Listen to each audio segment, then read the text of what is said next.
আরে তোমরা আমাকে ছেড়ে দাও, আমাকে কেন কিডন্যাপ করতেছো? মা তুমি আমার মতো ছোট বাচ্চার কাছে ভয় পেতেছো? তো আমি তো তোমার মা না, তোমার মা তো রিয়া। আরে ওই শয়তান মহিলাকে কে মা বলবে? আমার তো ওকে একদমই পছন্দ না। আরিয়ান তুমি সকল কোম্পানি আমার নামে করতেছো তো? আমি তো অর্ধেক কোম্পানি আমার মেয়ের নামে করতেছি। তুই জানিস কত কষ্ট করে আমি ডাস্টবিন থেকে আইসক্রিমটা তুলে নিয়েছি, যে আইসক্রিমটা। আরে আমি তো ভেবেছিলাম সবচেয়ে বড় চোর আমি, কিন্তু আমার উপরের লেভেলে চলে গেছে।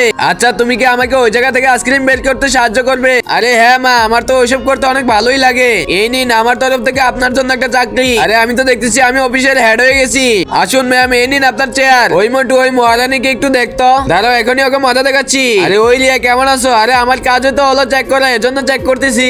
আমার গায়ে একদমই টাচ করবে না। আরে ম্যাডাম তো দেখছি প্রথমে এসে অনেক রেগে গেছে, তোকে তো পরে দেখতেছি আমার হাতে মার খাবি। তার আগে তুমি যদি ইন্ডিয়ান হও তাহলে লাইক করো, আর যদি বাংলাদেশি হও তাহলে লাইক সাবস্ক্রাইব দুইটাই করো, আর কমেন্টে তুমি যে দেশে সে দেশের পতাকাটা দিয়ে যাও। আরে স্যার রিয়া তো একটু বেশি করতেছে, এখনই তোমাকে কোম্পানি থেকে বের করে দিচ্ছি। কেউ আমার অ্যাসিস্ট্যান্টকে কোম্পানি থেকে বের করতে পারবে না। দাঁড়াও বাবা, ওকে আমি এখনই মজা দেখাচ্ছি। দ্বিতীয়বার দেখতে চলে অবশ্যই কমেন্টে জানাবে।